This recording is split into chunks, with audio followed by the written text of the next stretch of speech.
Hi everyone, hope you're doing well today. Three of the things that I wanted to discuss today, dealing with your credit report, dealing with insurance, and property tax increases. So in terms of dealing with your credit report, definitely using velocity banking, my credit has improved from earlier of about 7 something to 785 in one area. And as your credit is reported and improved, some insurance companies are using that. So in some of the reports that I read, that if you have a higher credit score, you may have a lower interest rate. Oh, hey, this is one of the houses that are for sale, and this is coming up soon. I don't see anything that's on it, but just wanted to show you this particular house. Let me walk back and see if you can get a better view of it. And let's turn it this way.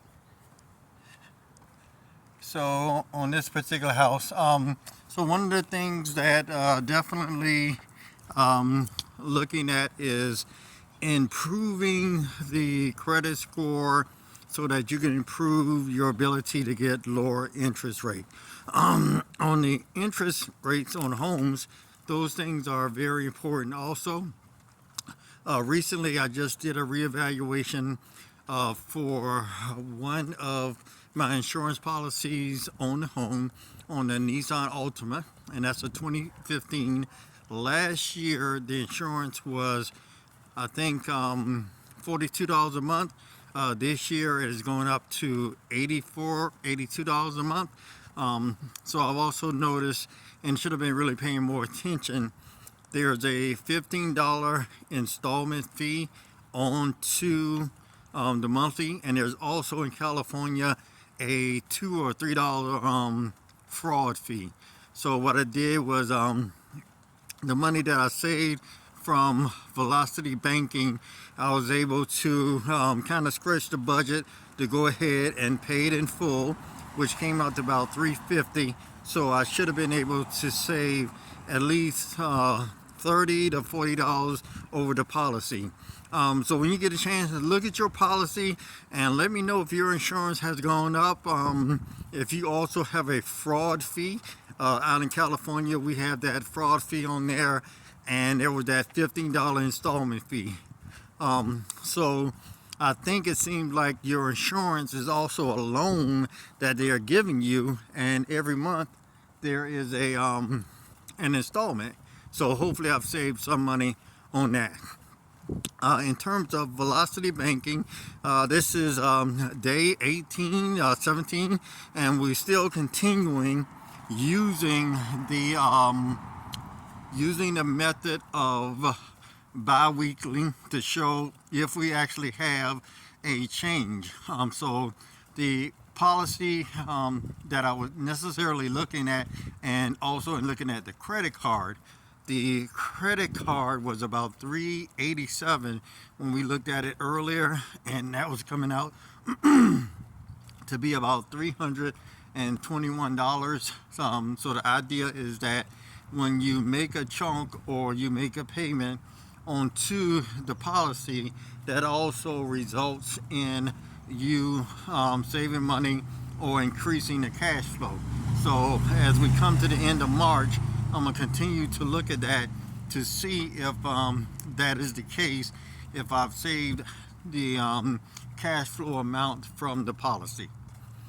Since January of 2024, have been doing well in terms of the policy, in terms of also what I've been saving with velocity banking. I'm very happy with velocity banking in general. I've been able to save probably north of $20,000 to $22,000 paying off over the last 3 months using the velocity banking method. So I'm happy with it. It's improved my credit. It's improved some of my debt in general, and hopefully going back to some of the companies to see if I can get a HELOC. Now, if I can get a HELOC or home equity line of credit, that is ultimate where I want to be in terms of having a line of credit, and then I'll be adding additional strategies to it. So in working with my clients and everything that I've learned over the course of the last few months, and also my more than 20 years being in real estate, having the 4 properties, going through bankruptcy, improving my credit, bouncing back, maintaining 3 of the properties and paying them. I'm definitely trying to share more of my experience, work with more individuals so that I can help them improve their credit in general. I had a client recently out of South Carolina. She was initially looking at getting a multifamily. That was taking a while. We started a discussion and we kind of pivoted away from multifamily for the time being to get that low-hanging fruit, which was the single-family home. After about working with the client for a couple of months, she was able, after some discussion, to save, and we moved toward a single-family home, and she was successful in getting her single-family home. So just out and about, and just walking the neighborhood, getting some fresh air, heading up to the little shopping center to see what's going on. Want to be careful in crossing the street. We'll take an opportunity to later look at that home that we looked at. So as I continue to also my journey to try to find affordable housing in California in general. Right now, based on my bi-weekly paycheck and what you've seen before, 37% of my income is going toward housing. But I also live in an area that has average household, I think maybe 1.2 million to 2 million homes. So that's where my apartment is. Have an opportunity to have some nice boutique and some nice areas as we look around and continue just to shop and things of that nature. So definitely one of the things that I continue to work on with my clients, and hopefully I can work with you, is improving your credit so that you can have better rates on insurance, better rates on housing as it becomes more important. As we continue to look for housing in general and to see if more housing has become available, the rents seem to be coming down in certain areas. In particular, my particular area, we haven't seen a decrease in the rates in general. So yeah, this is a nice little area. May come here for dinner one night to see how things are. Wow, this is nice. It's nice.